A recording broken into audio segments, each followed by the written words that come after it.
దేవుని గూర్చి చెప్పిన దేవుడే, దేవుని గూర్చి చెప్పిన దేవుడే. తన కొరకు ఆనాడు చెప్పాడు యేసే గదా, తన కొరకు ప్రతిరోజు చెప్పాలి నీవే గదా. తన కొరకు నువ్వు చెబితే దైవానివే, తన గూర్చి నువ్వు చెబితే దైవానివే. నీ కొరకు చూశాడు ఆ దేవుడే.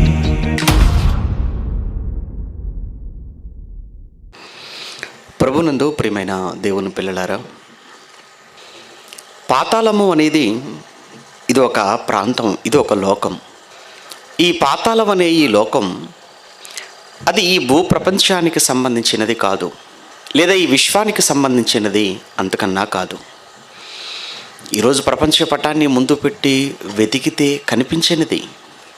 అలా అని హబుల్ టెలిస్కోప్తో అంతరిక్షాన్ని చూస్తే అంతరిక్షంలో ఏమైనా కనబడుతుందంటే అక్కడ కూడా కనిపించినది ఈ పాతాళ లోకం. నిజంగా పరలోకంలో ఉన్న దేవుడు మనుషులపై లేదా మనపై ఆయనకున్న అపారమైన ప్రేమ కనిపించని లోకాలను గురించి చెప్పటం. ఏ కెమెరా, ఏ మనిషి, ఏ మానవ జ్ఞానం వెళ్ళలేని ఆ పాతాళం అనే ఆ లోకంలోనికి దేవుడే ఆ పాతాళ లోకపు రహస్యాలను దేవుడు ఈ బైబిల్లో పొందుపరిచాడు అని అంటే అది మనపై చూపుతున్న శ్రద్ధ కాదంటారా? ఆయనకు మన పట్ల ఉన్న ప్రేమ కాదు అని అనగలరంటారా? ప్రియమైన దేవుని పిల్లలారా, ఈరోజు వరకు ప్రపంచ మానవ జ్ఞానం కళ్ళ ముందు కనబడుతున్న ఈ విశ్వాన్ని గురించి తెలుసుకున్నది, నేర్చుకున్నది అది కేవలం ఒక 10%. ఈరోజు శాస్త్రవేత్తలు, అందులో ప్రత్యేకించి ఖగోళ శాస్త్రవేత్తలు ఇప్పటి వరకు ఈ విశ్వాన్ని గురించి మేము తెలుసుకుంది కేవలం ఒక 10%నండి అంటున్నారు వాళ్ళు. ఇంకా మేము తెలుసుకోవలసింది ఇంకా 90% మిగిలిపోయింది. అంటే మనం ఉన్నటువంటి ఈ విశ్వాన్ని గురించి, లేదా కళ్ళ ముందు కనబడుతున్న, కళ్ళ ముందు కనిపించే ఈ విశ్వాన్ని గురించే మనిషి తెలుసుకుంది కేవలం 10%. ఇంకా తెలుసుకోవలసినది ఎంతో ఉన్నప్పుడు కంటికి కనిపించని, మానవ ఊహలకు జ్ఞానానికి అంతుచిక్కని, అందని ఎక్కడో ఉన్నటువంటి పాతాళ లోకం గురించి మనిషి తెలుసుకోగలడంటారా? మనిషి చెప్పగలడంటారా? మనిషి అసలు ఊహించగలడంటారా? ఊహించినా అది వాస్తవం కాగలదంటారా? మీరు ఆలోచించాలి. అందుకే ప్రభువునందు ప్రియమైన దేవుని పిల్లలారా, ఈ బైబిల్ అనే ఈ గ్రంథంలో కేవలం మనం ఉన్న ఈ భూలోకంలో మానవ బ్రతుకులను గురించి మాత్రమే కాకుండా మనం ఉన్న ఈ లోకానికి ఆవలగా ఉన్నటువంటి మరో 2 లోకాలు, ఒకటి దేవుడున్న లోకం పరలోకం అయితే మరొకటి పాతాళ లోకం. ఈ 2 లోకాల గురించి కూడా చాలా విషయాలు దేవుడు బైబిల్లో వ్రాయించాడు. అనగా పరలోకం అది మొదటి లోకంగా దేవుడున్న లోకం అయితే, 2 మనం ఉన్నటువంటి ఈ భూలోకం అయితే, మనం ఉన్న ఈ లోకం క్రింద ఉన్నటువంటి మరొక లోకం అదే పాతాళ లోకం అని బైబిల్ చెప్పింది. దీని గురించినటువంటి పరిపూర్ణమైన వివరణ మీకు కావాలి అంటే బైబిల్లో అనేకమైనటువంటి విషయాలు, అనేకమైన సందర్భాలు, అనేకమైన మాటలు దీని గురించి చక్కగా వ్రాయబడ్డాయి. ఇప్పుడు అది ఎక్కడుంది అనేటువంటి ఆ విషయంలో ఒకే ఒక మాట మనం చదువుకొని మనం ముందుకు వెళ్ళిపోదాం. ఎందుకంటే చాలా పెద్ద అంశము, చాలా పెద్ద పాఠం, చాలా విషయాలు మనం మాట్లాడుకోవాలి, కానీ సమయం లేదు కనుక చాలా త్వరగా కొన్ని ప్రాముఖ్యమైన విషయాలను మాత్రమే ఈ లోకాన్ని గురించి మీ ముందు పెట్టి నేను సెలవు తీసుకుంటాను. ప్రభునందు ప్రియమైన దేవుని పిల్లలారా, ఒక మాట అది ఎక్కడుంది అనేటువంటి ఒక విషయాన్ని మనం చూడగలిగితే యెషయా గ్రంథం 7వ అధ్యాయం 11వ వచనం త్వరగా తీయాలి, చదవాలి. యెషయా గ్రంథం 7వ అధ్యాయం 11వ వచనంలో అక్కడ యెషయా ప్రవక్త ఆ రోజున్నటువంటి యెషయా గ్రంథం 7వ అధ్యాయం 11వ వచనంలో, నీ దేవుడైన యెహోవా వలన నీవు ఒక సూచనను అడుగుము అని ఆహాజుతో మాట్లాడుతుండటం అక్కడ మనం చూస్తుంటాం. పొరుగున ఉన్నటువంటి ఇశ్రాయేలు రాజు, అలానే ప్రక్కన ఉన్న సిరియా రాజు, వీరిరువురు కలిసి యూదా దేశం మీదికి రావాలన్న ఆలోచన చేస్తున్న సమయంలో ఎక్కడ వారు వచ్చేసి యూదా దేశంపై పడిపోతారేమోనని భయంతో ఉన్న సమయంలో యెషయా గారు వెళ్ళి యెషయా గారితో దేవుడు చెప్తున్నాడు, నువ్వు వెళ్ళు నాయన, ఆహాజుకు ఏమీ భయపడొద్దని చెప్పు యూదా రాజుకు అని చెబుతున్న ఆ సందర్భంలోని విషయం ఇది. ఇదిగో ఆహాజు, నువ్వేం వరి అవ్వద్దు, నువ్వేం కంగారు పడుకు, వాళ్ళు ఎవరు నిన్ను ఏమి చేయలేరు. ఎందుకంటే ఏ సైన్యం నీ మీదకి వచ్చి పడుతుంది, ఏ సైన్యం నీ మీదకి వచ్చి పడినా అక్కడ సైన్యములకు అధిపతికి యెహోవా చెప్తున్న మాటది. నువ్వేం వరి అవ్వద్దు, ఆయన చూసుకుంటానన్నాడు దేవుడు, నువ్వు నిశ్చింతగా ఉండు. ఒకవేళ నీకు ఇంకా దేవుడిపై నీకు ఒకవేళ అనుమానమా, దేవుడి మాట నువ్వు నమ్మలేకపోతున్నావా, అయితే ఏదో ఒక సూచన అడుగు. నువ్వు దేవుణ్ణి ఒక సూచన నువ్వు అడగయ్యా, నీకు నమ్మకం కలగడం కోసం అని యెషయా గారు ఆ ఆహాజు అనేటువంటి ఆ రాజుతో మాట్లాడుతున్న సందర్భం అండి. ఇప్పుడు మనం చదువుకుంటుంది ఆ 11వ వచనం చదవండి. ఇప్పుడు నీ దేవుడైన యెహోవా నువ్వు ఒక సూచన నువ్వు అడుగుము, అది నువ్వు అడిగేటువంటి సూచన అది ఎటువంటిదైనా పర్వాలేదు అని చెప్పడానికి ఇక్కడ ఒక లోకాన్ని అక్కడ ఆయన మాట్లాడుతున్నట్టుగా చూస్తున్నాం. అది పాతాళమంత లోతైనను సరే, అది పాతాళమంత లోతైనను సరే. చూసారా, పాతాళము అనగానే అదేదో లోతైనది అన్నట్లుగా మనకు ఇక్కడ కనబడుతుంది కదండి. పాతాళము అనగానే అదేదో లోతైనది. ఆ తర్వాత ఊర్ధ్వలోకం అంత ఎత్తైనను సరే అన్నాడు. ఊర్ధ్వలోకము అనంటే పైనున్నటువంటి లోకము. అది పైనున్న లోకం ఎంత ఎత్తున ఉందో అంత ఎత్తున ఉన్నదైనా సరే, లేదా పాతాళ లోకం అంత లోతుల్లో ఉన్నదైనా సరే, నువ్వు ఏ సూచన అడుగుతావో అది నువ్వు అడుగు అని ఇక్కడ యెషయా ఆహాజు రాజుతో మాట్లాడుతున్నటువంటి సందర్భం అది. సందర్భాన్ని మనం కాసేపు పక్కన పెడితే ఇందులో మనకు అవసరమైన మాట ఏంటంటే, పాతాళం అంత లోతు అన్నాడు, ఊర్ధ్వలోకం అంత ఎత్తు అన్నాడు. అనగా ఇక్కడ వీళ్ళు ఉన్నదేమో భూమి మీద, వీళ్ళు మాట్లాడుతుందేమో మరో 2 లోకాల కోసం.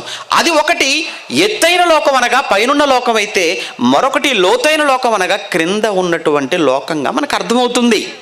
క్రింద అన్నాడండి, అవునండి, ఇంతకీ ఎక్కడండి క్రింద అంటే దేని క్రింద అనేటువంటి ప్రశ్న మరలా మనకు వస్తుంది కనుక దీనికి మరలా బైబిల్లోని సమాధానాన్ని మనం వెతికితే సామెతల గ్రంథంలో మహాజ్ఞాని సొలొమోను మీ అందరికీ తెలుసు. చిన్నప్పుడు పాఠాలలో కూడా ఆయన ఇచ్చిన తీర్పులుగా మనం చదువుకున్నాం. నేను చదువుకున్నప్పుడు మాత్రం అండి ద కింగ్ సాలమోన్ అని ఆయన గురించినటువంటి చరిత్ర, సాలమోను గురించి ఆయన ఇచ్చినటువంటి తీర్పుల గురించి చరిత్రగా పాఠాలు ఒకప్పుడు ఉండేవి. ఏమనుకుంటున్నారు, ఆ రోజు ఆయన జ్ఞానాన్ని వినటానికి ఎక్కడో ఆఫ్రికా దక్షిణ దేశం నుంచి బయలుదేరి వచ్చినటువంటి సందర్భాలు ఆయన జ్ఞానాన్ని వినటానికి. ఆయన ఇచ్చిన తీర్పులు అమోఘములు. భూమి మీద యేసుక్రీస్తు వచ్చేంత వరకు అంత జ్ఞాని పుట్టలేదు. దేవుడు కూడా చెప్పాడు, ఆయన నీకు అంత జ్ఞానాన్ని ఇస్తాను రా అన్నాడు. అన్నట్టుగానే దేవుడు ఆయనకు జ్ఞానాన్ని ఇచ్చేశాడు. మహాజ్ఞానిగా పేరొందిన, మహాజ్ఞానిగా పిలువబడిన సొలొమోను అనే ఒక రాజు. ఏమండి, బైబిల్లో రాజులు అనగానే అనగనగా అనేటువంటి రాజులు ఎవరు లేరు బైబిల్లో. మీకు తెలుసో లేదో, బైబిల్లో ఏ రాజు ముందు కూడా అనగనగానే లేదు.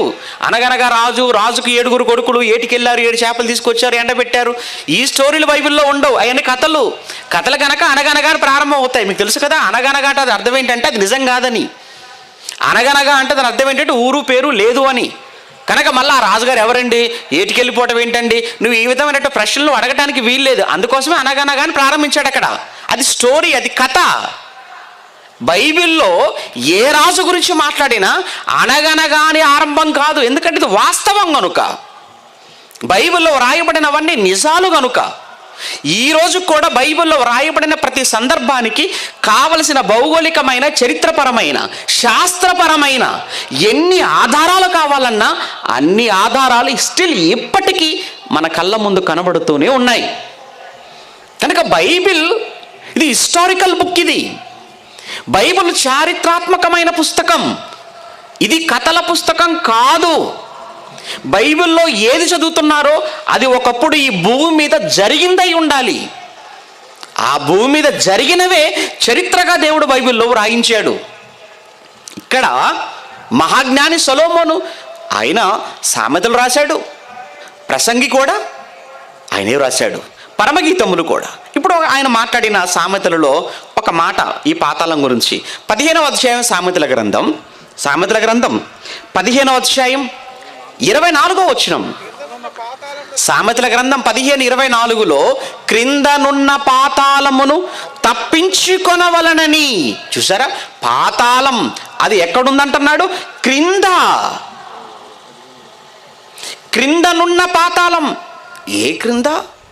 మనం ఉన్న ఈ భూమి క్రింద ఉంది కదా అని భూమిని తవ్వుకుంటూ వెళ్ళిపోతే పాతాళం కనపడుతుంది అనుకోకండి. మరలా భూమి క్రింద అన్నాడు కదండి అని భూమిని తవ్వటం ప్రారంభించారనుకోండి, మీకు పాతాళం కనబడదు. అది భూమి క్రింద అంటే భూమి ఎక్కడుందో తెలియాలి. మరలా నీకు భూమి క్రింద అంటే ఇంతకు భూమి ఎక్కడుంది?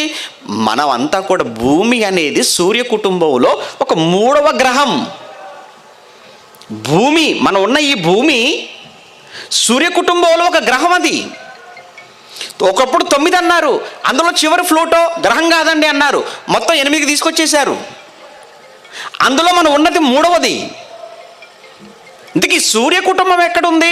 ఇది వచ్చేసి మళ్ళీ పాలపుంత నక్షత్ర మండలంలో ఉంటుంది. ఇదంతా ఏమండి, ఇదంతా సైన్స్. ఇదంతా ఏదైనా ఒక మాటలో చెప్పాలి అని అంటే, మనం ఉన్న ఈ భూమి శూన్య మండలము పైన ఆయన భూమిని వేలాడదీశాను అంటాడు.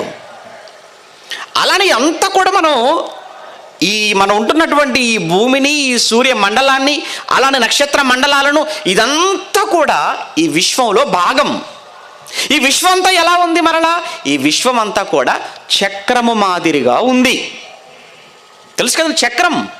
బైబిల్లో మనం చూడగలిగితే యాకోబు పత్రికలో ప్రకృతి చక్రమునకు చిచ్చు అంటాడు. అంటే ఈ ప్రకృతి అంతా కూడా, మనం ఉన్న ఈ విశ్వం అంతా కూడా ఎలా ఉందయ్యా అంటే ఒక ప్రకృతి మాదిరిగా, చక్రం మాదిరిగా ఉంది. చక్రం అంటే రౌండ్. అంటే ఈ విశ్వము లేదా మనం ఉన్నటువంటి ప్రకృతి ఒక చక్రం మాదిరిగా ఉంటే, అందులో భూమి అనేది సూర్య కుటుంబంలో ఒక చిన్ని గ్రహముగా ఉంది. ఇప్పుడు భూమి క్రింద అనగానే మనం వెళ్ళవలసింది ఏమండి, మనం ఉన్న ఈ సూర్య కుటుంబాన్ని దాటి మనం కిందికి వెళ్ళిపోతే, ఇప్పుడు పైన మనకు కనిపించేటువంటి నీలిరంగు ఆకాశం ఏదైతే కనబడుతుందో, అదే నీలిరంగు ఆకాశం మరలా కింది భాగంలో, అంటే కేవలం ఒక పైకప్పు మాత్రం మనకు కనబడుతుంది. ఒక బాల్ మీరు చూడండి, ఒక బాల్, పిల్లలు క్రికెట్ ఆడుకునే ఒక బంతి, ఆ బంతిని మీరు సగానికి మీరు కట్ చేస్తారనుకోండి, ఇలా పట్టుకుంటే పైన ఉన్నది ఉంది చూసారా, ఈ పై భాగం మనకు కనబడుతుంది, దానికి కింది భాగం కూడా ఉంటుంది.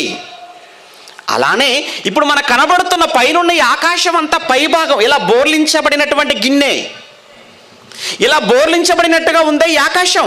మళ్ళీ కింది నుంచి కూడా ఇలానే ఉంది. ఈ మధ్యలో భూమి అనుకుంటే ఆ భూమి మీద మనం ఉన్నాం. ఇప్పుడు భూమి క్రింద అనగా ఈ పైన కనబడుతున్నటువంటి అంచు ఏదైతే ఉందో అలాంటి అంచు కింద కూడా ఉంది. ఆ కిందున్న అంచును మనం తొలుచుకొని వెళితే అప్పుడు వచ్చేది ఏంటది? పాతాళం. పైనున్న ఈ అంచును తొలుచుకొని వెళ్ళిపోతే వచ్చేది మొదటి లోకం, అది పరలోకం. మనం ఉన్న ఈ విశ్వం అంతా ఇది 2వ లోకం. దీన్ని మనం ఈ విశ్వపు అంచు కింది భాగానికి వెళితే, దాన్ని తొలుచుకొని వెళ్ళిపోతే వచ్చేది పాతాళం. ఇక అది పాతాళం ఎక్కడుంది అన్నటువంటి విషయాన్ని ఒకే ఒక్క మాటతో మీకు చెప్పేశాను, భూమి క్రింద లేదా ఈ విశ్వము క్రింద.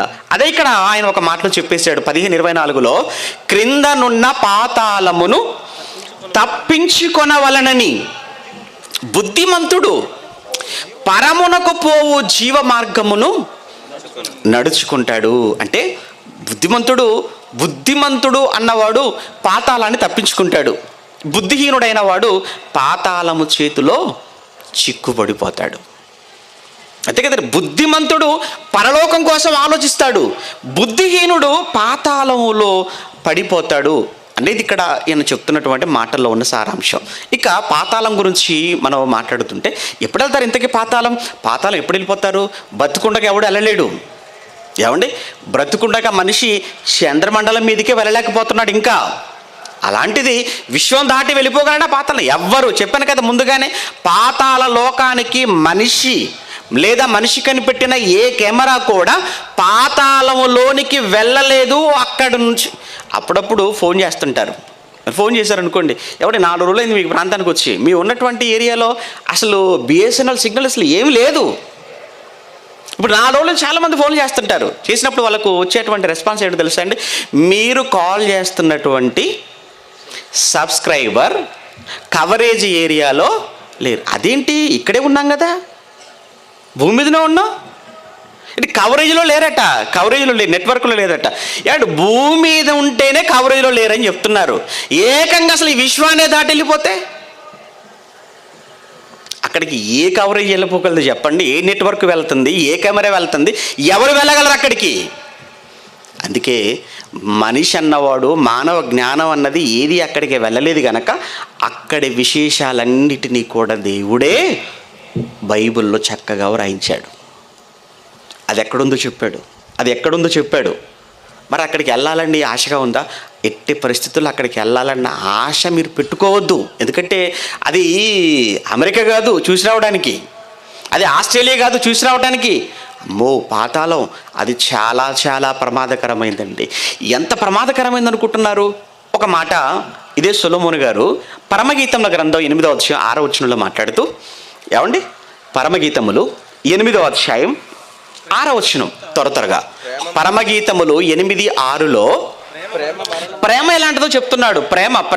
ప్రేమలో ఉన్నటువంటి గొప్పతనం కోసం ఆయన మాట్లాడుతూ, ప్రేమ మరణమంత బలవంతమైనది, ప్రేమ మరణమంత బలవంతమైనది అని చెప్తూ, నెక్స్ట్ ఈర్ష్య పాతాళమంత కఠోరమైనది. పాతాళమంత కఠోరమైనది అన్నాడు. ఇందులో పాతాళం అనేది ఎలా ఉంటుందన్నాడు? పాతాళములో ఎలా ఉంటుంది అంటున్నాడు?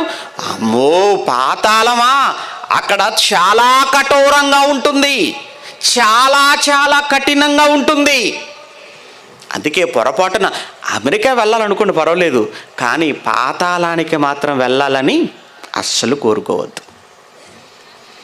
ఏమండి, ఎక్కడికి వెళ్ళినా పర్వాలేదు, భూమి మీద మరలా తిరిగి వచ్చేయచ్చు.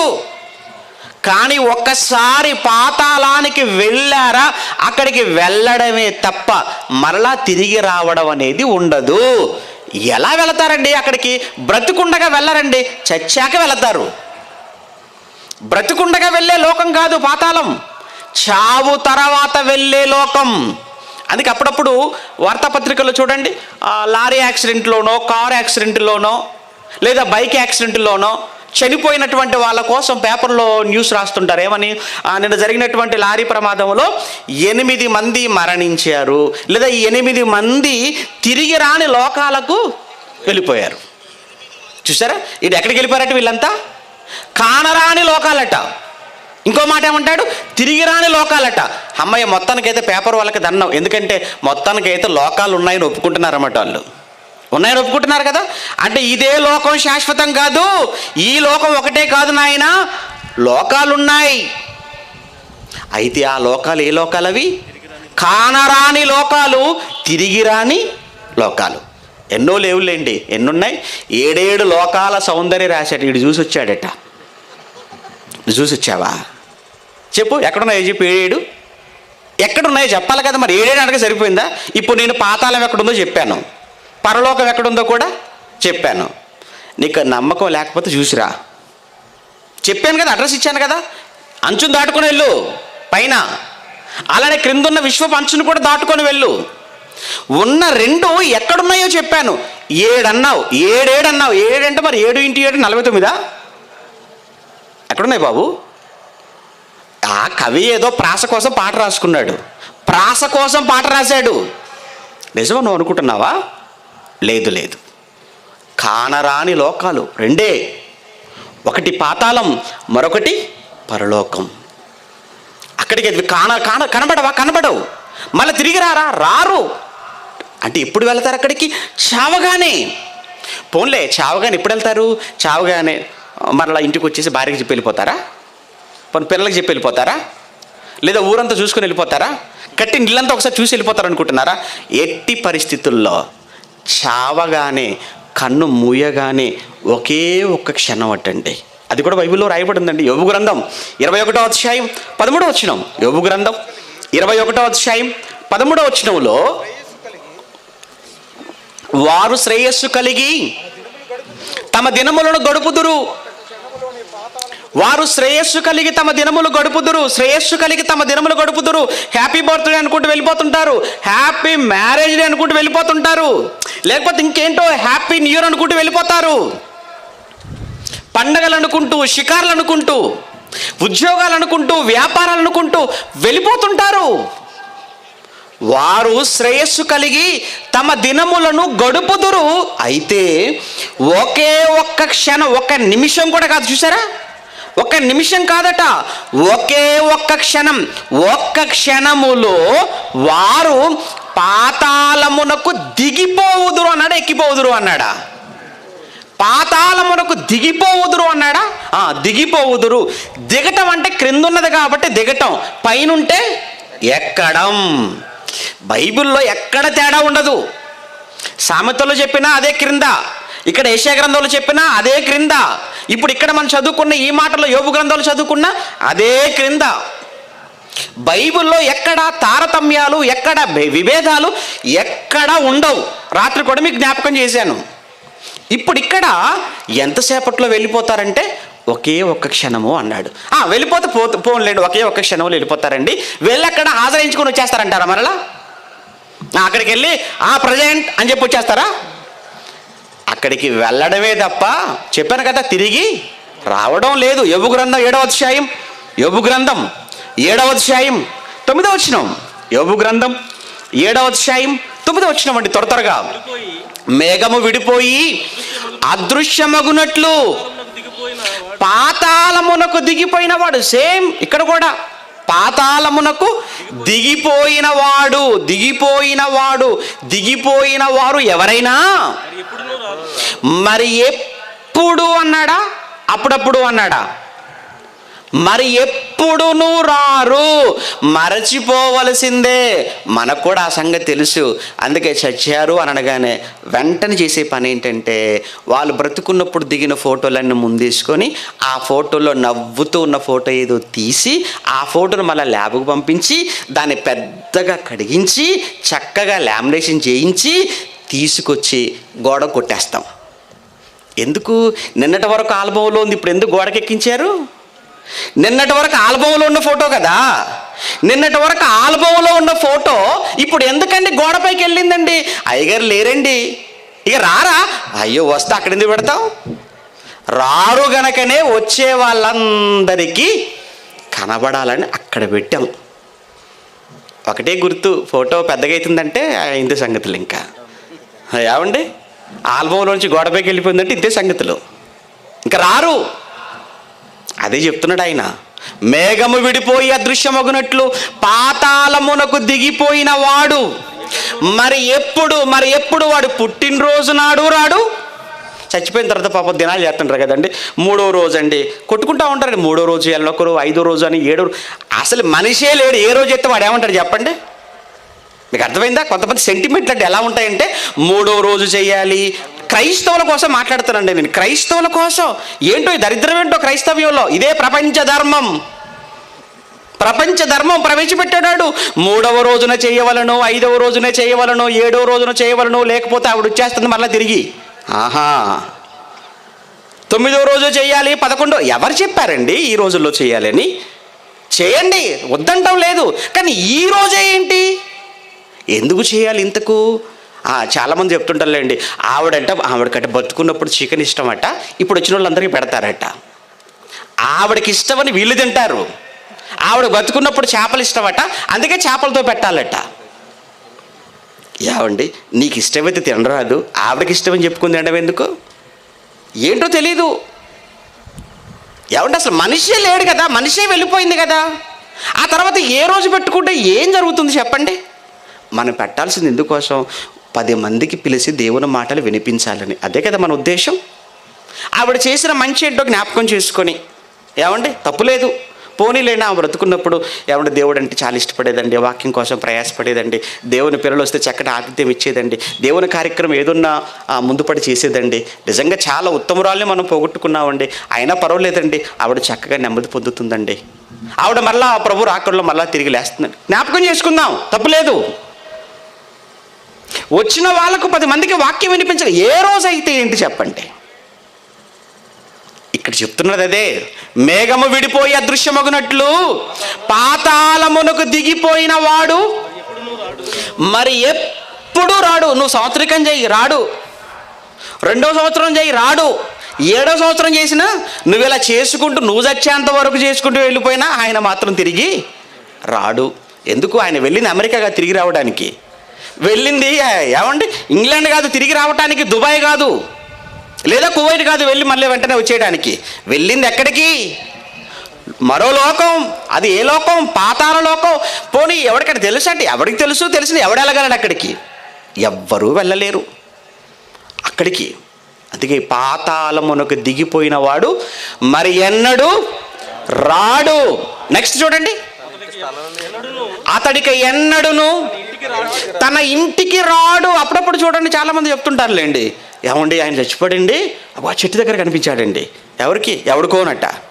ఒకవేళ నిజంగా చెట్టు దగ్గర కనబడితే చెట్టు దగ్గర ఎందుకు కనబడాలి? ఆయనకి ఏం భయం చెప్పండి?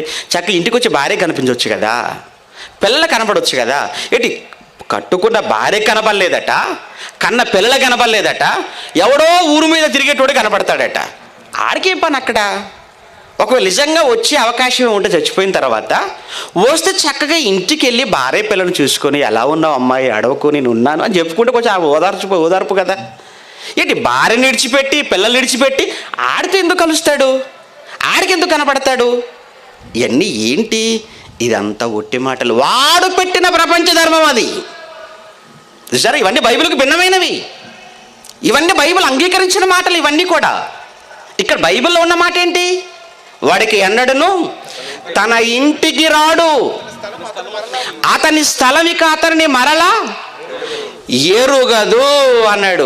అతను చచ్చిన స్థలమైనా, అతను కొండ స్థలమైనా, లేదా అతను నిర్మించినటువంటి ఆ భవనమైనా ఇక అతన్ని అది ఎరుగదు. ఎందుకంటే పాతాళానికి వెళ్ళాడు, అక్కడ లాక్ అయిపోయాడు.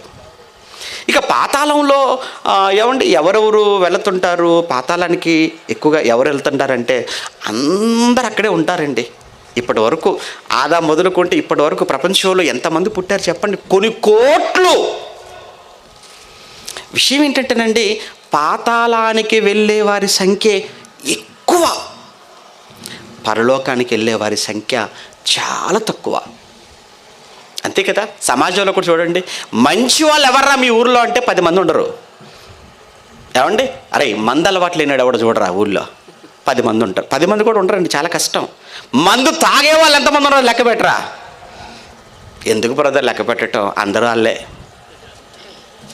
ఎందుకు లెక్క పెట్టడం? అంతే మరి. అంటే మంచి చేసేవాళ్ళు ఏమండి, మంచి అలవాట్లు ఉన్న వాళ్ళు చాలా తక్కువ ఉంటారు, చెడు చాలా ఎక్కువ. అలానే పరలోకానికి వెళ్ళే వాళ్ళు కొద్ది మందిగా ఉంటారు, కానీ పాతాళానికి వెళ్ళే వాళ్ళు ఎక్కువ. యెషయా గ్రంథం 5వ అధ్యాయం, యెషయా గ్రంథం 5వ అధ్యాయం 14వ వచనమండి. అందుచేతనే పాతాళము, ఓ పాతాళం అట, మరలా పాతాళం వచ్చేసింది. ఆ పాతాళం అట గొప్ప ఆశ పెట్టుకొని, ఇదేంటండి మరి విచిత్రం, పాతాళానికి కూడా ఆశ ఉంటుందా అండి? పాతాళానికి కూడా ఆశ ఉంటుందా?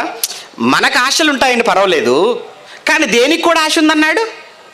పాతాళానికి. నిజంగా పాతాళానికి ఆశ ఉంటుందా? ఎందుకు? యెషయా గారి మాటల మీద నమ్మకం కలగట్లేదు కదా. పాతాళం అదొక లోకం కదా, ఆ లోకానికి ఆశ ఏంటండి అని మనం అనుకుంటున్నాం. లేదండి, పాతాళానికి చాలా ఆశ ఉందట, చాలా ఆశ. దానికి ఉన్న ఆశ ఎలాంటిదో చెప్పమంటారా?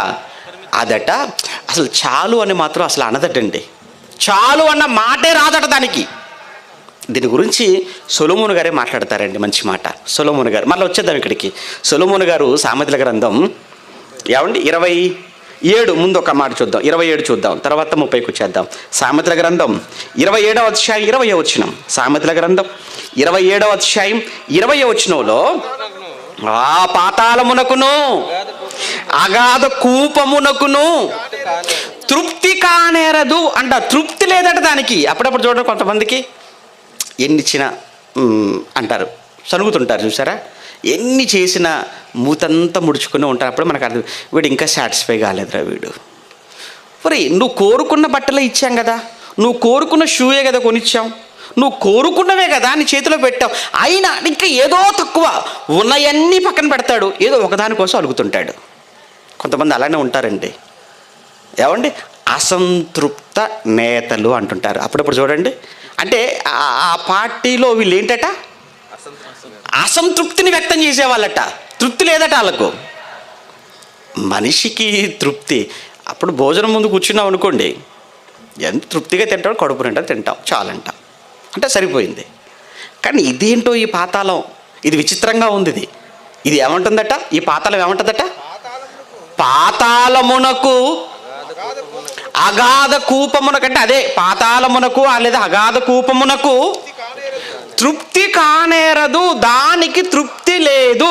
అంటే పాతాళానికి తృప్తి లేదట. విచిత్రం ఏంటంటే, ఎంతమంది అందులో పడిపోతూనే ఉన్నారండి. ఇప్పటికీ ఎంతమంది అండి అందులోనికి వెళ్ళిపోయిన వారు, ఎంతమంది వెళ్ళారు. యేసుప్రభుల వారి మాటల్లో మనకు తెలుసు కదా, మత్తయి సువార్తలో బహుశా 9వ అధ్యాయంలో అనుకుంటాను, ఇదిగో ఏమంటే పరలోకానికి వెళ్ళేటువంటి మార్గము అది ఇరుకును సంకుచితమునై ఉన్నది అని చెప్తూ, నాశనమునకు పోవు మార్గము అది వెడల్పు చాలా విశాలముగా ఉంది అంటాడండి ఆయన. ఎందుకంటే అనేకులు అటే వెళ్ళిపోతున్నారు అంటాడు. ఎంతమంది వెళ్ళినా తృప్తి చెందని లోకం అంటూ ఏదైనా ఉందంటే అది పాతాళం. ఏంటి, పాతాళానికి తృప్తి లేదా? ఏమండి, ఇక్కడ 27 ఇప్పుడు 27 చదువుకున్నాం కదా, ఒకసారి 30కి వచ్చేద్దామా? 30వ అధ్యాయం. అమ్మో, పాతాళం గురించి తప్పనిసరిగా మీరు వినాలండి. ఎందుకంటే కన్ను మూయగానే వెళ్ళే లోకం. మీకు అర్థమైందా? కన్ను మూయగానే ప్రతి మనిషి వెళ్ళే లోకం పాతాళం. కన్ను మూస్తే నేను ఎక్కడికి వెళ్ళిపోతాను అన్న సంగతి తెలియాలంటే ఖచ్చితంగా విని తీరవలసిందే. నేను చావును, నాకు చావు లేదనుకుంటే నీ ఇష్టం లే, వెనక్కు. ఎవరైనా ఉన్నారండి? మరణమును చూడక బ్రతుకు నరుడు ఎవడైనా ఉన్నాడా? ప్రశ్న, బైబిల్లో ఉన్న ప్రశ్న. మరణమును చూడక బ్రతుకు నరుడు, బ్రతికే మనిషి అంటూ ఉన్నాడా శాశ్వతంగా? నో. పుట్టావా, ఖచ్చితంగా ఏదో ఒక రోజున చావాలి. చస్తే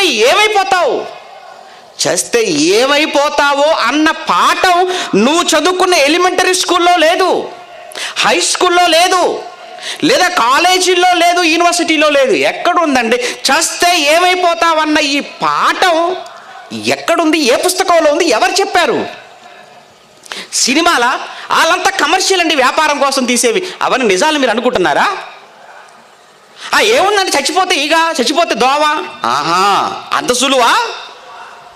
ఇక్కడ హీరో చచ్చిపోతాడట, చచ్చిపోగానే వెంటనే ఈగగా మారిపోతాడట.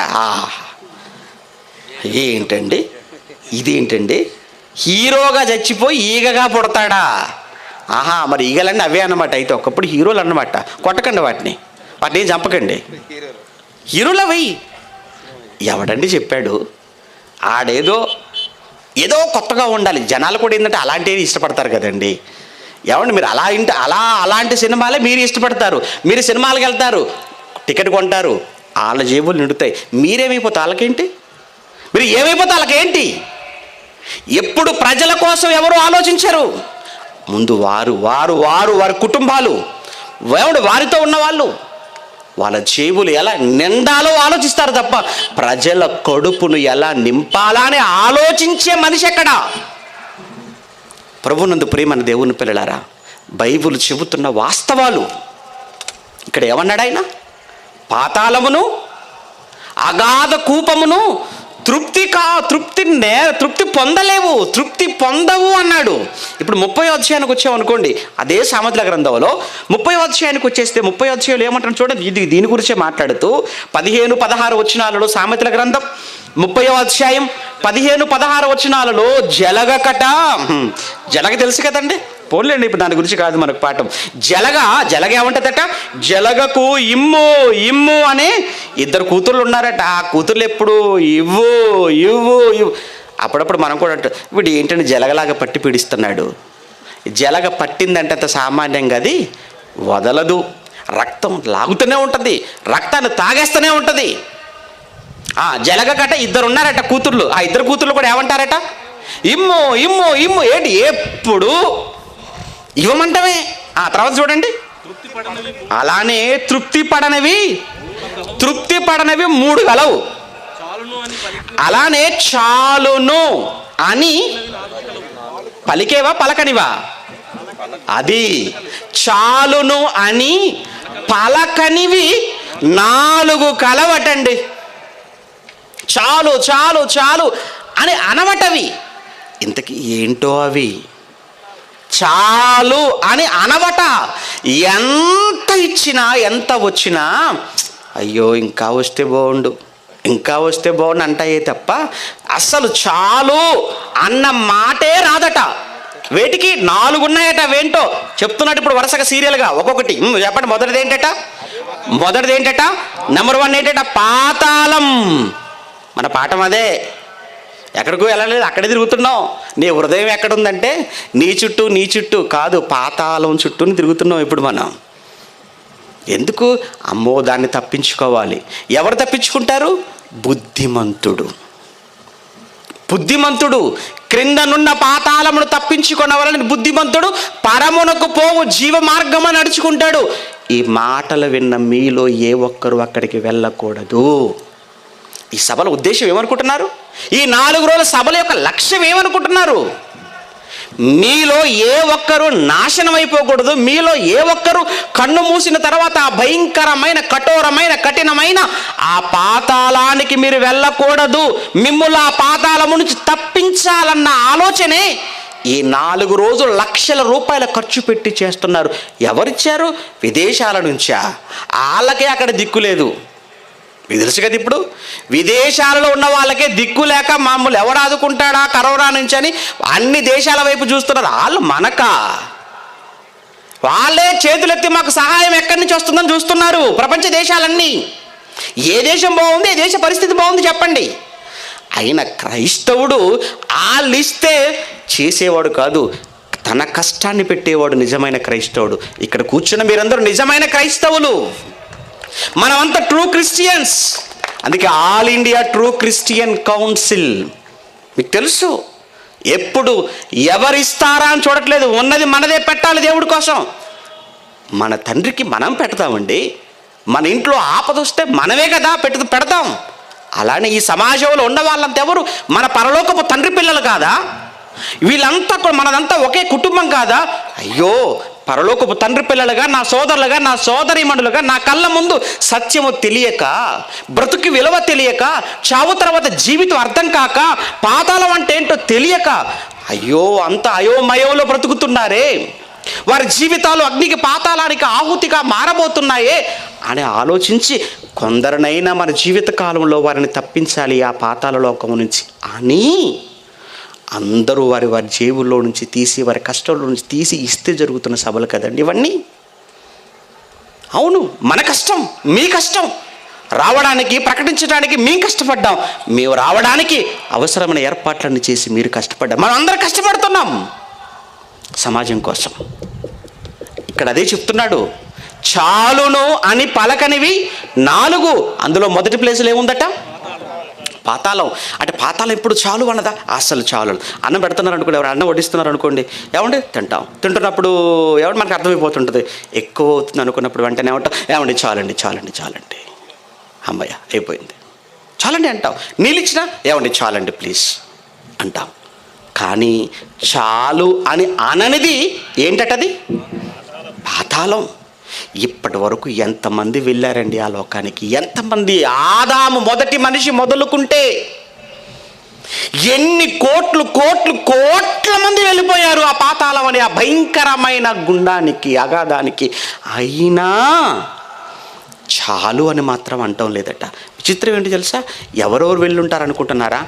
వెళ్ళని వాళ్ళు ఎవరు అడగండి, వెళ్ళిన వాళ్ళని ఎవరని అడగకూడదు. ఎందుకంటే ఆల్మోస్ట్ అంతా అక్కడే.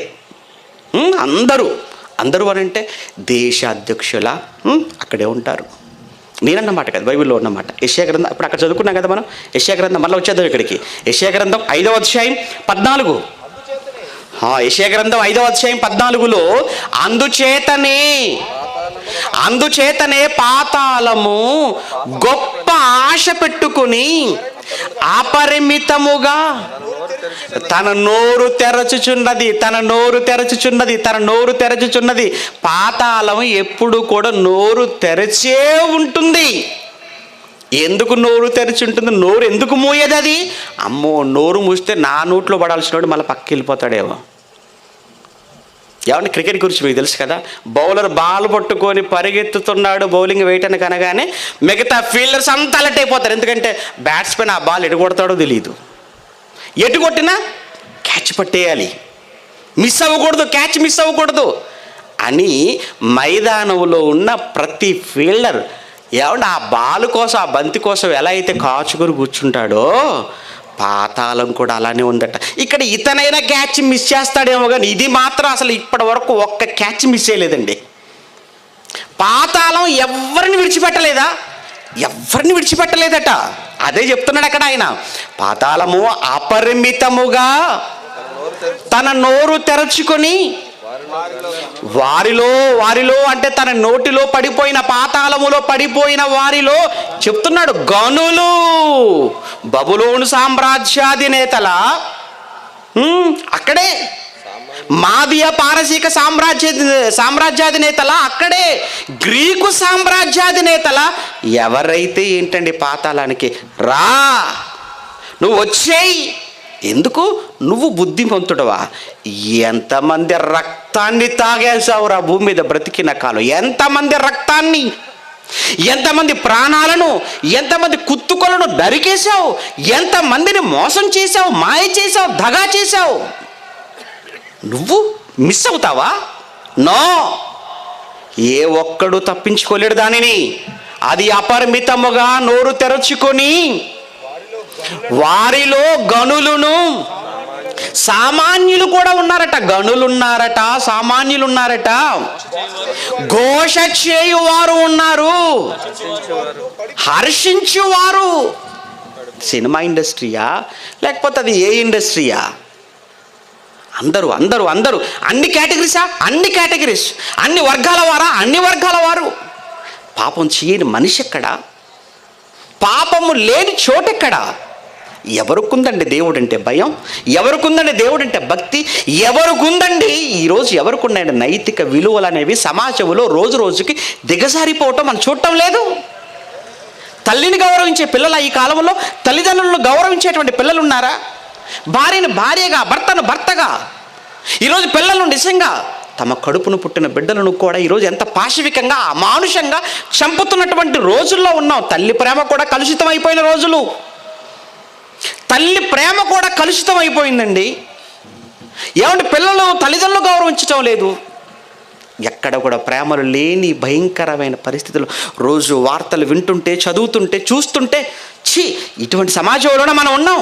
ఏంటి మన చుట్టూ ఇంత భయంకరమైనటువంటి ఏమైనా కార్యక్రమాలు జరుగుతున్నాయా? వీళ్ళు మనుషులా పశువులా అని బాధపడటం లేదండి. ఎన్ని చట్టాలు చేస్తున్నారండి, ఎన్ని చట్టాలు చేస్తున్నారు.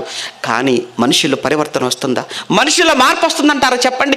ఒకనాడు నిర్భయ మొదలుకొని దిశ చట్టం వరకు ఎన్ని చట్టాలు, కానీ మనుషుల్లో ఏమైనా మార్పును తీసుకుని వచ్చాయంటారా చెప్పండి? లేదండి. ఏం చేయాలి చెప్పండి? వీళ్ళంతా ఎక్కడికి వెళ్ళిపోవాలి? అదే పాతాళం. ఎందుకంటే వీళ్ళు చట్టం చేతిలో నుంచి తప్పించుకోవచ్చు, వాళ్ళకున్న అధికారం, వాళ్ళకున్న డబ్బు, వాళ్ళకున్న పలుకుబడితో. కానీ దేవుని చట్టం చేతిలో నుంచి ఏ ఒక్కడు కూడా తప్పించుకోలేడు. ఇక్కడ ఈ చట్టం నుంచి నువ్వు తప్పించుకుంటావేమో, దేవుని శిక్షా స్మృతి, దేవుని చట్టం, బైబిల్ పీనల్ కోడ్, సృష్టికర్త, నువ్వు తప్పించుకుంటావా? ఎవడండి తప్పించుకుంటాడు? ఎవ్వడు తప్పించుకోలేదు, తప్పించుకోలేడు. అదే చెప్తున్నాడు. ఎంత ఘోరంగా ఉంటుందండి అక్కడ, ఎంత భయంకరంగా ఉంటుందండి. మళ్ళా వచ్చేసేయండి అక్కడికి. సామెతల గ్రంథం 30వ అధ్యాయం, సామెతల గ్రంథం 30వ అధ్యాయం 16వ వచనం. సామెతల గ్రంథం 30వ అధ్యాయం 16. చాలును అని పలుకనివి 4, అవి ఏవనగా పాతాళం, కనని గర్భం. కనని గర్భము కూడా చాలును అని అనదండి. ఎవరంటారు చాలున? కనిన గర్భం అయితే ఒక బిడ్డను కన్నది తల్లి. బిడ్డను కనటం అంటే మరో జన్మ ఎత్తటము అంటారు లోకంలో. బిడ్డను కనటం అంటే చచ్చి బ్రతకటము అంటారు. కారణం ఆ పురిటి నొప్పులు, ఆ బాధ ఎలా ఉంటుందో ఆ తల్లికి తెలుసు. ఈ రోజుల్లో అవి లేవు కదండి. ఈరోజు అంతా ఆపరేషన్, కోయటం తీయటమే కదా ఈరోజు. ఏమంటే మనమే డేట్ ఫిక్స్ చేసుకుంటాం. 9 నెలలు దాటిందంటే డాక్టర్ దగ్గరికి వెళ్ళిపోతే తీసేయండి అంటాం అంతే ఇంకా. కానీ ఒకప్పుడు ఈ రోజుల్లో అక్కడక్కడ పురిటి నొప్పులతో బిడ్డ బయటకు వచ్చేంత వరకు, తల్లి గర్భం నుంచి బిడ్డ బయట పడేంత వరకు ఆ తల్లి పడే బాధ, వేదన అది భయంకర, అది వర్ణనాతీతం. మాటలో చెప్పలేని బాధ, నొప్పి, ఆ పెయిన్ తట్టుకోలేరు. అందుకే తల్లి, అయ్యా చాలిక, నా వల్ల అవ్వదు. అదే అసలు కనలేదనుకోండి, ఆ బాధ తెలుసా? తెలీదు. అలాంటి పిల్లలు లేరు కదా కనలేదు అని అంటే. కనుక ఆ తల్లి ఏమనుకుంటుంది? కావాలి అనుకుంటుంది. అది కనని గర్భం కోసం చెప్తున్న మాట. అది పాతాళము చాలును అని అనదు, అలానే కనని గర్భము కూడా చాలు అని అనదు. అలా నీరు చాలును. నీరేనా? ఆ నీరు చాలును అనని భూమి. ఏమంటే భూమి ఇక నాకు నీళ్లు సరిపోయాయి అని ఎప్పుడైనా అన్నదా? భూమి ఎప్పుడైనా నీళ్లు చాలు అని అన్నదా? చెప్పండి. ఎన్ని తుఫాన్లు రాలేదు మీ ప్రాంతానికి? ఏమండి, హుద్దు మొదలుకుంటే తిత్లీ, నీలం అనేది వచ్చేసింది కదండి. ఎన్ని తుఫాన్లు అండి ఇప్పటి వరకు? ఎన్ని తుఫానులు వచ్చినప్పటికీ ప్రతి తుఫానుకు ఏమండి ఎంత నీళ్లు కొట్టుకొని వెళ్ళిపోలేదా ఇండ్లు? ఏమండి అన్ని కట్టలు తెగిపోలేదా? గ్రామాలన్నీ కూడా చెరువుల్లా మారిపోలేదా? అయినా మరలా జరుగుతూనే ఉన్నాయా? మరలా రిపీట్. ఎంత నీరు తాగేసిందండి భూమి, ఎంత నీటిని పీల్చుకుంది భూమి. అయినా మరలా వర్షం పడితే మరలా లోపలికి ఏంటి? భూమికి చాలదా? ఇక భూమికి సరిపోదా? లేదు, భూమి ఎప్పుడు చాలును అని అనదట. అలానే నెక్స్ట్ అంటున్నాడు, చాలును అనని అగ్ని కూడా చాలు అని అనదట. అగ్ని చాలు అని అంటుంది, అగ్ని కూడా చాలు అని అనదండి. ఒకసారి ఏమంటే అడవులు తగలబడుతున్నప్పుడు చూడండి, ఎంత కష్టమండి ఆర్పటం. ఒక్క చోట అంటుకున్నది అడవి అంతటిని కూడా తగలబెడుతూనే ఉంటుంది, వెళ్ళిపోతూనే ఉంటుంది. లాక్డౌన్కి ముందు ఏమండి కాలిఫోర్నియాలో తగలబడిపోయింది. కాలిఫోర్నియా మీకు తెలుసు కదండి, చూశారు కదా న్యూస్. అమెరికాలో ఏమన్నా అడవులు తగలబడిపోయాయి, కాలిపోయాయి. అంతెందుకు ఆస్ట్రేలియాలో కూడా అడవులు ఏమంటే కాలిపోయి అడవుల్లో ఉన్న జంతువులన్నీ చచ్చిపోతుంటే చూడలేక, భరించలేక ఏమన్నా ఆ మంటలను ఆర్పటానికి ఆ ఆకాశంలోకి హెలికాప్టర్లు పంపించి ఆ పైనుంచి నీళ్లను కుమ్మరించేసిన ఆపలేకపోయారు. ఎందుకు? దహించేస్తూనే ఉంటుంది, మండుతూనే ఉంటుంది అది. ఎందుకు ఈ విషయం చెప్పానో తెలుసా?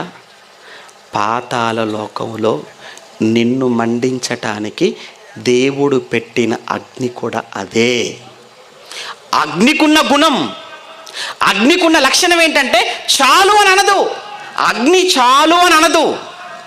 కానీ అగ్ని చాలు అనని ఆ అగ్నిని దేవుడు పాతాళ లోకములో నిన్ను మండించడానికి అక్కడ పెట్టాడు.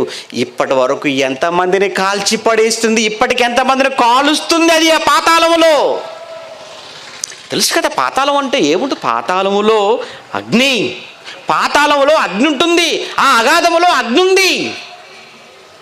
అందుకే ప్రభు చెప్పిన మాట మార్కు సువార్త 9వ అధ్యాయం 48వ వచనం. మార్కు సువార్త 9వ అధ్యాయం 48వ వచనం.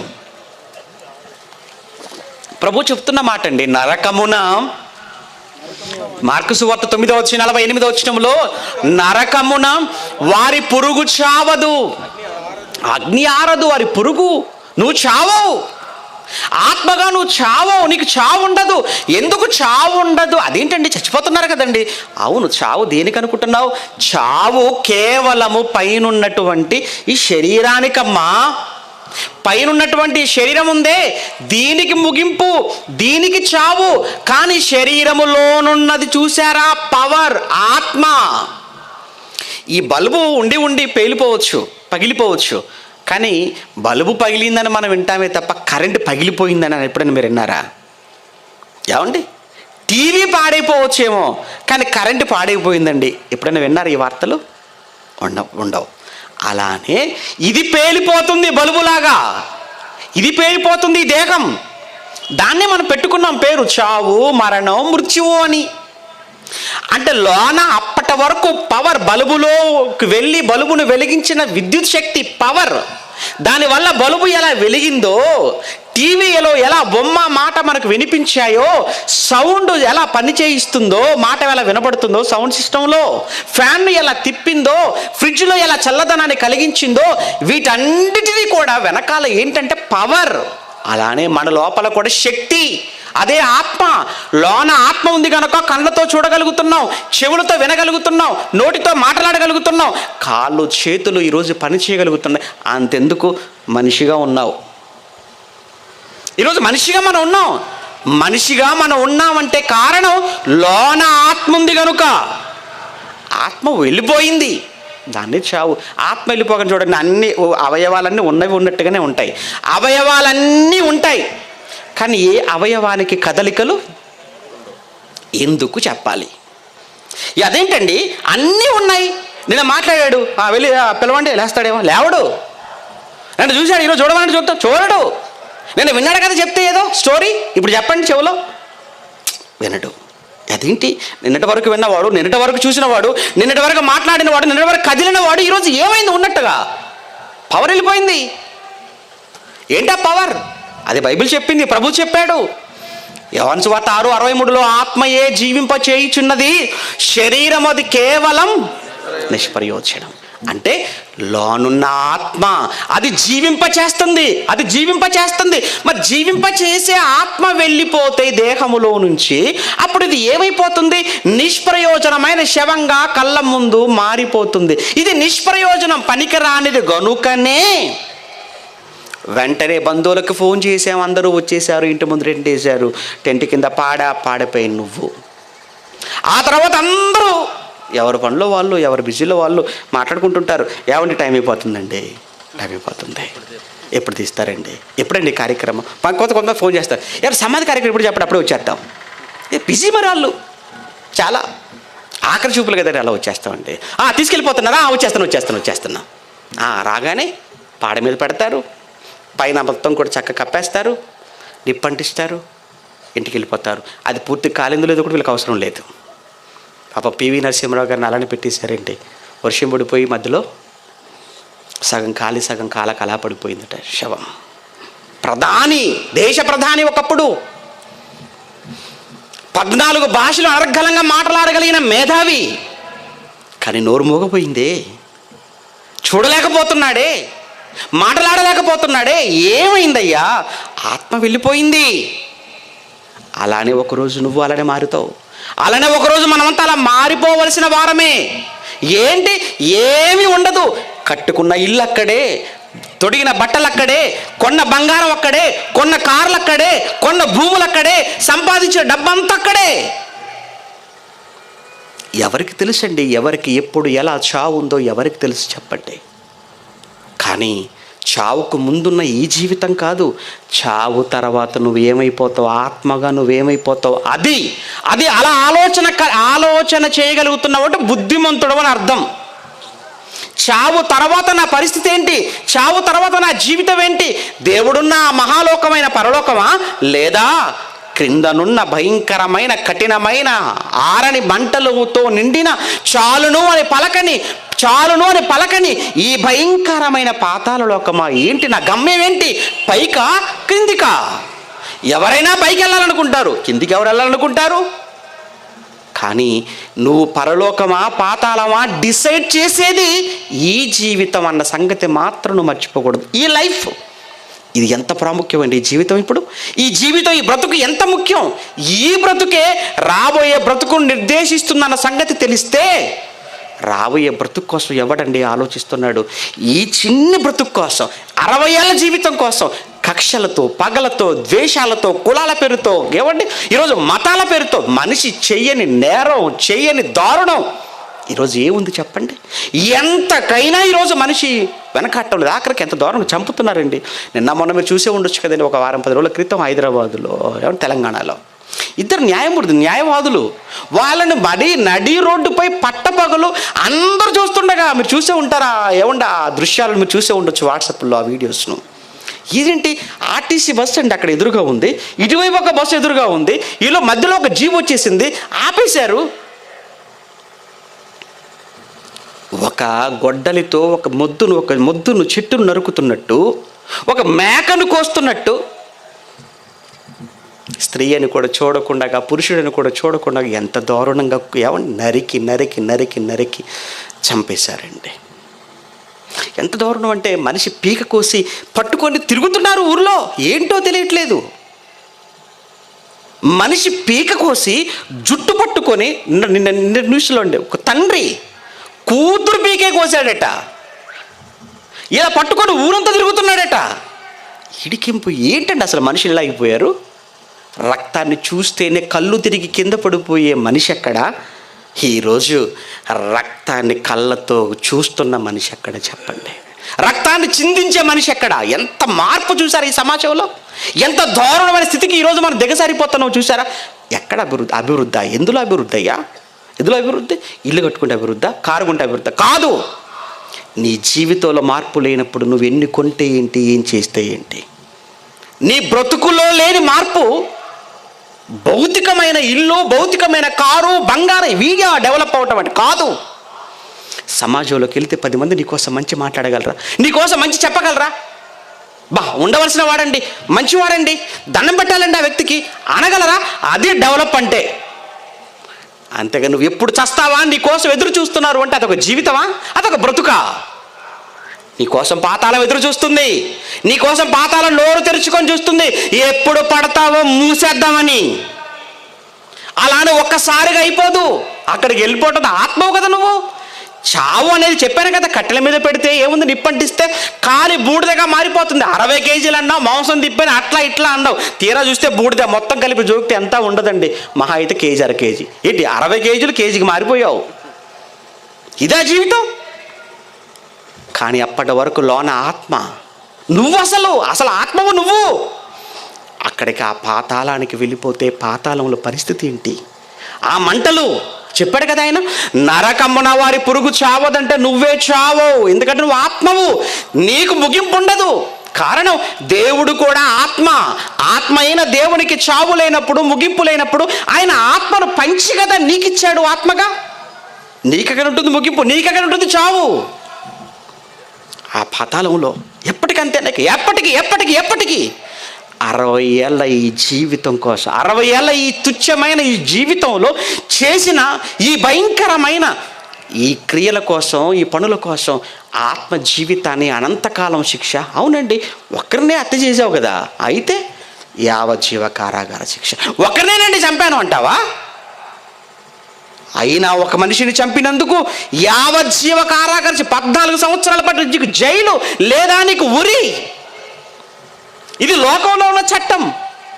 అటువంటప్పుడు దేవుడు నీకోసం ఇంత విశాలమైన సృష్టిని కలిగించి నీకోసం 100 కోట్ల సంవత్సరాలుగా ప్రతి తండ్రి గర్భాన్ని దాటుతున్నప్పుడల్లా నీకోసం ఎదురు చూసి, నువ్వు భూమి మీద పడగానే నీకోసం ఆయన సంతోషపడి, నువ్వు పెరుగుతుంటే గొప్పవాడు అవుతావని, ప్రయోజకుడు అవుతావని, పరిశుద్ధుడిగా ఆయన కళ్ళ ముందు కనబడతావని నీకోసం ఆయన ఎన్నో కళలు కంటే ఆయన కళలన్నిటినీ కూడా నువ్వు మార్చేసావు కదా, కళ్ళలుగా మార్చేసావు కదా, ఆయన నమ్మకాన్ని అంతా వమ్ము చేసావు కదా. నేనేం చేయాలి దేవుడు? ఎందుకు చేయకూడదు పాతాళంలో? ఎందుకు నేను మార్చకూడదు, కాల్చకూడదు? ఎంత బాధ అండి. ఏమండి మీరంతా మాకు స్టోరీలు చెప్తున్నారులేండి, అసలు నిజంగా ఇది జరిగే పనేనా? జరిగినట్టుగా మీకు దగ్గర సాక్ష్యాలు ఉన్నాయంటారా? నీకు ఎన్ని కావాలి చెప్పు? నీకు ఎన్ని కావాలి? పాతాళం ఉందనటానికి, పాతాళ లోకంలోనికి వెళ్ళి బాధపడుతున్న వాళ్ళు ఎంతమందిని చూపించాలి? ఎంతోమందిని చూపించవచ్చు, కానీ మర్చుకు ఒక వ్యక్తిని మీకు చూపించి ముగించేస్తాను. లూకాసు వార్త 16 ముగించుకుందాం. లూకాసు వార్త 16వ అధ్యాయం 23. లూకాసు వార్త 16వ అధ్యాయం 23 వచ్చినామండి. లూకాసు వార్త 16:23లో అప్పుడతడు, ఇంతకీ ఎవరు ఈ అయ్యగారు? అప్పుడతడు, ఇంతకీ ఎవరి ఈ అతడు? ఎవరండి ఈ అతడు? అతడంటే సినిమా హీరో కాదు. ఎవరి అతడు? ఈ అతడు ధనవంతుడు ఒకడు ఉండేను. పేరు చెప్పలేదు, ఎందుకో వేస్ట్గా ఆడిపోయిన దగ్గర రాయించలేదు అక్కడ బైబిల్లో. అంతేగాని అనగనగా ధనవంతుడని రాయలేదు అక్కడ బైబిల్లో. కనుక ఇది కూడా రియల్ స్టోరీ కాదు, రియల్ స్టోరీ. వాడు ఎలా బ్రతికాడట తెలుసా? భూమి మీద బ్రతుకున్నప్పుడు వాడు ప్రతిదినము బహుగా సుఖపడుచుండేవాడు. మరి ఎంతమందిని కుట్టాడో, ఎంతమందిని మోసం చేశాడో, ఎంతమందిని మాయ చేశాడో తెలియదు. అయినా నువ్వు సుఖపట్టడానికి వచ్చావా? లేదు, సమాజానికి సేవ చేయటానికి, సమాజానికి మంచి చేయటానికి. దావీదు తన దేవుని సంకల్పం చొప్పున తన తరము వారికి ఆయన ఏం చేశాడట? సేవ. దావీదు దేవుని సంకల్పం చొప్పున తన తరములో ఉన్న వారికి సేవ చేశాడు. మరి వీడేం చేశాడట? బహుగా సుఖపడ్డాడట. తప్పే కదండి మరి. దేవుని సెక్షన్లో, దేవుని పీనల కోడ్లో తప్పది. దేవుడు ఎప్పుడు కూడా ఏం కోరుకుంటాడు తెలుసా? రై, నీ సహోదరుడు కోసం ఆలోచించాలరా, నీ చుట్టూ ఉన్న వాళ్ళ కోసం ఆలోచించాలరా. అందుకే రండి క్రైస్తవులు ఈ సభలు ఎందుకు పెడుతుంటారు? ఈ మాటలు చెప్పడానికి. ఎందుకు ఈ మాటలు చెప్పాలి? అమ్మో, మేము పాతాళమును తప్పించుకోవాలి, దేవుడు మాకు చెప్పింది చేయాలి, మా చుట్టూ ఉన్న వారు ఎవరు అక్కడికి వెళ్ళకూడదు, వారు మంచిగా మారాలి, మంచిగా బ్రతకాలి, మంచి చేయాలి, సమాజంలో వారికంటూ ఒక చరిత్రను వాళ్ళు సృష్టించుకోవాలి చచ్చేలోపు. అది జీవితం అంటే, అది బ్రతుకంటే. అందుకే ఈ సభలు చేయాలి, అందుకే ఈ కార్యక్రమాలు చేయాలి. తప్ప తెలియదు కదండి పాపం. చాలామందికి ఎందుకు చేస్తున్నారు అనుకుంటారు. కాదండి. వీడు ధనవంతుడు బహుగా సుఖపడ్డాడు, చాలా సుఖపడ్డాడు. చుట్టూ ఉన్న పేదవారిని ఎవరిని కనికరించలేదు, ఎవరిని ఓర్చుకోలేదు, సహించుకోలేదు. పేదవాడు ఒకడు కళ్ళ ముందు కనబడుతున్నా వాడిని చూసి చూడనట్టుగా వెళ్ళిపోయాడటండి, పట్టించుకోలేదండి. ఏమండి, చచ్చిపోయాడండి. చావడా? ధనవంతులది చావడా? అందరూ చేస్తారండి, అందరూ చావవలసిందే. కాకపోతే వెనక ముందు అవుతుంది. వెనక ముందు అయినంత మాత్రం ముందు చచ్చాడు చెడ్డోడు, వెనక చచ్చాగానే మంచోడు అని మీరు ఇప్పుడు అనుకోకండి. ఏమంటే కొంచెం వెనక ముందు అవుతుంది అంతే. ఈ ట్రైన్ వెళ్ళిపోయిన నెక్స్ట్ ఇంకో ట్రైన్ వచ్చేస్తుంది అంతే. ముందు వెళ్ళిపోయినా వెనకాల నువ్వు వెళ్ళిపోతావు. మనం చచ్చిపోయిన వాళ్ళకి ఇలా జాలీగా చూస్తుంటే, ఎందుకంటే పాపం చావు వాళ్ళకి వచ్చింది, మనకు రాదనుకొని. ఏమంటే ఆ పెట్టి చూసినప్పుడు, ఆ మనిషిని చూసినప్పుడు ఏమనుకోవాలో తెలుసా? ఒకరోజు నేను కూడా ఆ పెట్టెలోకి వెళ్ళాలి. అందుకే బైబిల్లో ఎంత మంచిగా మాట్లాడతాడంటే, విందు జరుగుతున్న ఇంటికి వెళ్ళుట కంటే ఎక్కడికి వెళ్తే మంచిది అంటాడు? ప్రలాపించుచున్న వారి ఇంటికి వెళ్ళండి అన్నాడు. మీరు ఎప్పుడు కూడా మనం ఏం చేస్తామో తెలుసా అండి? ఫంక్షన్లకు వెళ్తుంటాం, చావులకు అసలు వెళ్ళాం. దేవుడు చెప్పింది ఏంటంటే, ఒరే మీరు ఫంక్షన్లకు వెళ్ళకండిరా, ఇంకా పాడైపోతారా. ఎందుకు? ఫంక్షన్లకు ఎలా వస్తారో మీకు తెలుసు కదా. మంచి బట్టలు, మంచి నగలు, మంచి మేకప్తో వస్తారు. అలా చూడగానే మీకు కోరికలు కలుగుతుంటాయి. అదే చావుకి వెళ్ళారనుకో, ఉన్నాయని తీసేయాలనిపించింది. ఎందుకు? జీవితం అర్థమైపోద్ది అక్కడ. వైరాగ్యం, శ్మశాన వైరాగ్యం వచ్చేస్తుంది మనకు కదండి. అందుకే చెప్తున్నాడండి ఆయన, విందు జరుగుతున్న ఇంటికంటే ప్రలాపించిన వారి ఇంటికి వెళ్ళండి మేలు అన్నాడు. ఇక్కడ వీడు చచ్చాడు, చావగానే ధనవంతుడు చనిపోయాడు. చనిపోయిన ఆ ధనవంతుడి శవాన్ని చక్కగా పెట్టెలు పెడుతున్నారు. బంధువులు వచ్చారు, తమ్ముళ్ళు వచ్చారు, అందరూ వచ్చేసారు. ఏమండి తను తీసుకెళ్ళి ఎక్కడ పాతి పెట్టాలండి అని ఆలోచిస్తున్నారు, లేదా ఎక్కడ కాల్చేయాలండి అని ఆలోచిస్తున్నారు. మరి కొంతమంది దినం ఎప్పుడు చేద్దామండి అని ఇలా ఆలోచిస్తున్నారు పాపం. కానీ ఈలోపు వాడు ఏమైపోయాడు తెలుసా? వాడు వెళ్ళవలసిన భయంకరమైన పాతాళానికి వెళ్ళిపోయాడట. మరి ఇక్కడ ఉన్నది ఏంటండి? ఇక్కడ సమాధిలోనికి వెళ్ళేది ఏంటి? కట్టెల మీదకి వెళ్ళిపోయేది ఏంటి? కట్టెల మీదకి వెళ్ళేది, మట్టిలోనికి వెళ్ళిపోయేది శరీరం, అది శవం. అది ధనవంతుడు ఆత్మగా అతను వెళ్ళిపోయాడు వెళ్ళవలసిన చోటికి. అదే చెప్తున్నాడు ధనవంతుడు. అప్పుడతడు పాతాళములో బాధపడుచు కన్నులెత్తి దూరము నుండి అబ్రహామును అతని రొమ్మును ఆనుకొని ఉన్న లాజరును చూచి, తండ్రివైన అబ్రహామా, నా యందు కనికరం ఉంచయ్యా, నా యందు కనికరం ఉంచయ్యా ప్లీజ్. బ్రతుకున్నప్పుడు ఎవరినైనా కనికరించావరా? ఎవరిని దగ్గర రానిచ్చావా? ఎవడిని? ఇప్పుడు మాత్రం వీడికి ఏం అవసరం ఏంటట? కనికరం. నువ్వు కనికరించినప్పుడు నీకెక్కడదిరా కనికరం? నువ్వు చేసినట్టే నీకు చేయబడుతుంది. నువ్వు చేసినట్టే నీకు చేయబడుతుంది. నీ కొలత నీకే, మర్చిపోకూడదు. నువ్వు ఏది చేస్తావో అదే నీకు. చచ్చి పాతాళానికి వెళ్ళి ఆ మంటల్లో వాడి బాధ చూడండి. అబ్రహాము నీతిమంతుడండి, పరిశుద్ధుడు, ఆయన చక్కగా ఉన్నాడు. ఆయనతో పాటు లాజరు బాగున్నాడు. అలా నీతిమంతులంతా దేవుడి కోసం బ్రతికిన వాళ్ళు, సమాజానికి మేలు చేసిన వాళ్ళు, దేవుని ఆజ్ఞలు చొప్పున నడుచుకున్న వాళ్ళంతా చక్కగా నెమ్మదిగా ఉన్నారట పరదైసులో. కానీ వీడి పరిస్థితి మాత్రం మారిపోయింది. అప్పుడు చూసి నా ఎందుకు కనికరపడి ఆ లాజరు యొక్క వ్రేలికొన నీళ్ళల్లో ముంచి నా నాలుకను చల్లార్చుటకు లాజరుని పంపువయ్యా, నేను ఈ అగ్ని జ్వాలలలో యాతన పడుతున్నాను. మొత్తానికి ఒక విషయం తెలిసిపోయిందండి. ఈడు ఎక్కడున్నాడట ఇప్పుడు? పాతాళం. అక్కడికే కదా. పాతాళములో ఎక్కడున్నాడు? అగ్ని. ఇప్పుడు ఒక విషయం గుర్తు చేసుకోండి. పాతాళానికి తృప్తుందా? తృప్తి లేదు. అగ్ని చాలు అంటుందా? అనదు. సామెతలు 30:16లో మనం ఏమని చదువుకున్నాం? చాలును అని పలుకనివి ఎన్నున్నాయట? 4. అందులో నెంబర్ 1 ఏంటట? పాతాళం. నెంబర్ 4 ఏంటట? అగ్ని. అంటే పాతాళానికి ఎంతమంది వచ్చినా రా రా రా రా అంటూనే ఉంటుందండి. అక్కడ ఉన్నటువంటి అగ్ని కూడా అది కూడా చాలును అని అనదు, మండుతూనే ఉంది, మండిస్తూనే ఉంది. ఎంతకాలం? ఆఫ్టర్ ఆల్ వాడు భూమి మీద బ్రతికిన కాలం ఎంతండి? మా అయితే ఒక 60 ఏళ్ళు అనుకుందామా, పోనీ 70 అనుకుందామా? లేదండి, ఆ కాలం కదా, 100 అనుకుందాం. వాడు భూమి మీద బ్రతికి సుఖపడింది 100 సంవత్సరాలండి. కానీ ఇప్పటికీ ఆ మంటలో కాలిపోతుండబట్టి ఎంతకాలమో తెలుసా? క్రీస్తుకు పూర్వం 1500 సంవత్సరాల కాలంలో ఈ భూమి మీద యథార్థంగా జరిగిన చరిత్ర స్టోరీ. క్రీస్తుకు పూర్వం 1500, ఇవొక 2000, మొత్తంగా 3500. 3500 సంవత్సరాల నుంచి ఈ అగ్ని జ్వాలలలో అతను యాతన, కేకలు, అరుపులు, మంటలు. ఈ రోజు వరకు దేవుడు వాడికి ఒక్క నీటి బొట్టు కూడా ఇవ్వలేదట. సుఖపడిన కాలం ఎంత భూమి మీద? 100 ఏళ్ళు అనుకుందాం. కానీ శిక్ష అనుభవిస్తున్న కాలం ఎంత? 3500 సంవత్సరాలు. ఏదో క్షణికావేశంలో, ఆవేశంలో, ఏమండి, కామంతో కళ్ళ ముందున్న అమ్మాయిని అనుభవించి వాడు తృప్తి పడదాం అనుకున్నాడు. అనుభవించాడు ఎంతసేపు, కానీ దానికి వాడికి పడిన శిక్ష ఎంత? ఉరి, నిర్భయ ఉరి. ఎంతకాలం అండి వాడు, ఎంతసేపు అని, ఎంతండి వాడు అనుభవించిన సుఖం? అనుకుందాం, తప్పది. కానీ అనుకుంటే మనం కాసేపు అనుకుంటేలా ఎంత? కానీ వాడు చేసిన తప్పిదానికి ఎంత శిక్ష పడిందనంటే లైఫ్ కాదు, లైఫ్ పోయింది. ఇది మీకు అర్థమైతే దేవుని కాదని బ్రతుకుతావా? దేవుని ప్రక్కన పెడతావా? వాక్యాన్ని ప్రక్కన పెడతావా? దేవుడు వద్దా? దేవుడికి భయపడవా? దేవుని యొద్దకు రావా? నీ మాటల్లో, నీ చూపుల్లో, నీ నడతలో, నీ ప్రవర్తనలో చక్కటి విధానం కనపడదా? కనపడాలి కదా.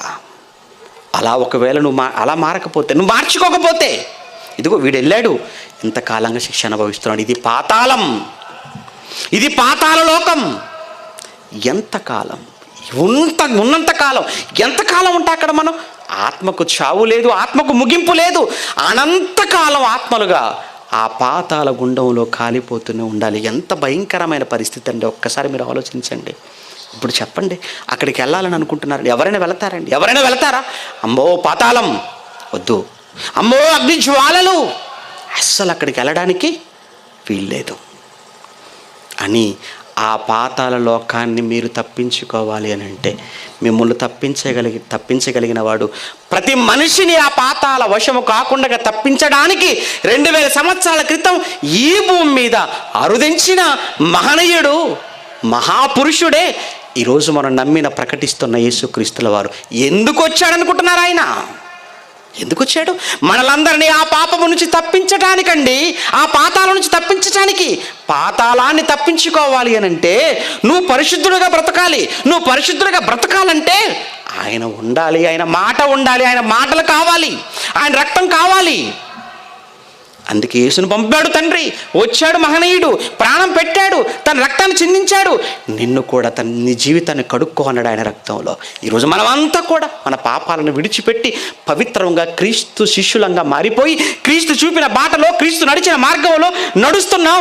అనేక మందికి పరిచయం చేస్తున్నాం. ఎందుకు? ఆ భయంకరమైన పాతాళపు శిక్షను తప్పించడానికి.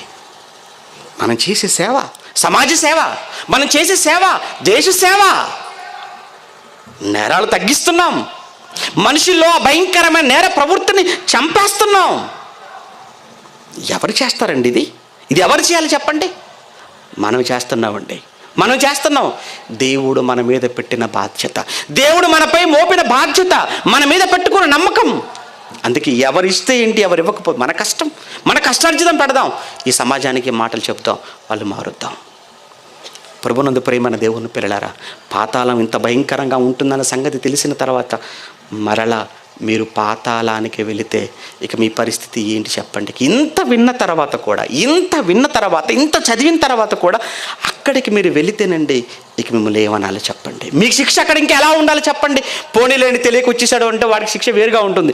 కానీ తెలిసి అక్కడికి వెళ్ళిపోతే మన శిక్ష ఎలా ఉంటుంది? ఇంకా మనకు తెలిసి వెళ్ళిపోతే అక్కడికి మనపై దేవుడు విధించే శిక్ష ఇంకెంత భయంకరంగా ఉంటుంది పాతాళంలో. ఒక్కసారి మీరు ఆలోచించండి. ఆ భయంకరమైన పాతాళ గుండాన్ని తప్పించుకోండి. ప్రార్థన చేసుకుందాం. ప్రేమ కలిగిన మా కన్న తండ్రి, మీ పరిశుద్ధమైన నామానికి వందనాలు. మీ పిల్లలకు ప్రేమించి ఈ 4 దినాల పాటు నాయన రక్తాన్ని చెమటగా మార్చి గొంతెత్తి గలమెత్తి అరచి కేకలు పెట్టి ప్రేమతో మీ పిల్లలకు చెప్పిన ప్రతి మాట వారిలో మార్పు కోసమే తప్ప మీ పిల్లల్లో ఎవరిపై మాకు ఏ విధమైన ద్వేషం కోపం లేదు. ఈ మాటలు చెప్పాం, రేపు ఉదయానికి ప్రయాణమే వెళ్ళిపోతాం. కానీ ఈ 4 రోజుల్లో మేము చెప్పిన ప్రతి మాట మీ పిల్లల జీవితాలలో అది ఎప్పుడు కూడా నాయన అది పదిలంగా ఉండాలి. వారి ప్రవర్తనను సరిచేస్తూ ఉండాలి. వారిని పరిశుద్ధులుగా మారుస్తూ ఉండాలి. పాపం వైపు వెళ్ళకుండా, పాపం జోలికి వెళ్ళకుండా భయంకరమైన ఆ పాతాళ గుండాన్ని తప్పించుకొని మీరున్న పరలోకం వైపుకి మీ పిల్లలు అడుగులు వేస్తూ అక్కడికి చేరుకునే భాగ్యాన్ని అనుగ్రహించమని కోరుతూ మరొక్కసారి ఈ 4 రోజుల సభల కోసం ప్రత్యక్షంగా పరోక్షంగా కష్టించి పనిచేసిన ప్రతి నీ కుమారుని కుమార్తెను పేరు పేరున దీవించండి. వేదికపై ఉన్న ప్రజా నాయకులు, సేవకులుగా, గ్రామ అధికారులుగా, అలానే ఈ నియోజకవర్గ అధికారులుగా మీ పిల్లలు వేదిక మీద ఉన్నారు. మంచి పాలన అందించి నిష్పక్షపాతమైన పాలనతో అందరినీ సమానంగా ప్రేమించే, సమానంగా చూసే మంచి ఆలోచన మీ పిల్లల్లో కలిగించి రాబోయే కాలంలో తండ్రి మీ పిల్లల హృదయాలలో చిరస్థాయిగా నిలిచిపోయే నాయకులుగా మీ పిల్లలు నిలబడగలిగినట్లు కృప చేయమని కోరుతూ ఇంతటి జ్ఞానానికి మమ్మల్ని అందరినీ వారసులను చేసిన మీ కుమారులు మా తండ్రి గారు జయశీల గారికి ఈ వృద్ధాప్యంలో మీ కుమారుడికి అవసరమైన నెమ్మదినివ్వండి, జ్ఞానాన్ని ఇవ్వండి, బలాన్ని, శక్తిని ఇచ్చి మీ పిల్లలుగా ఇంకా ఎంతోమందిని మీకోసం పురికొలిపి నిలవపెట్టి మీరున్న పరలోకానికి నాయన చేర్చే విధంగా మీ కుమారునికి అన్ని విధాల సహాయాన్ని అనుగ్రహించమని కోరుతూ మరొక్కసారి ఈ మాటలు ప్రత్యక్షంగా విన్న మీ పిల్లలు, పరోక్షంగా లైవ్ ద్వారా వింటున్న మీ బిడ్డలందరినీ కూడా మీరు జ్ఞాపకం చేసుకున్నామని కోరుతూ ఆ ప్రయాణంలో తోడుగా ఉండండి. మీ పిల్లల కుటుంబాలపై మీ పరసంబంధమైన దీవెనలు మెండుగా అనుగ్రహించమని క్రీస్తున్నామని ప్రార్థన అడుగుతున్నాము తండ్రి. ఆమెను. మన తండ్రి అయిన దేవుని ప్రేమ, కుమారుడైన యేసుక్రీస్తుల వారి కృప, పరిశుద్ధాత్మని యొక్క అన్యోన్య సహవాసం ఇప్పుడు ఎల్లప్పుడూ సదాకాలం మనందరికీ తోడై నడిపించును గాక. ఆమేన్.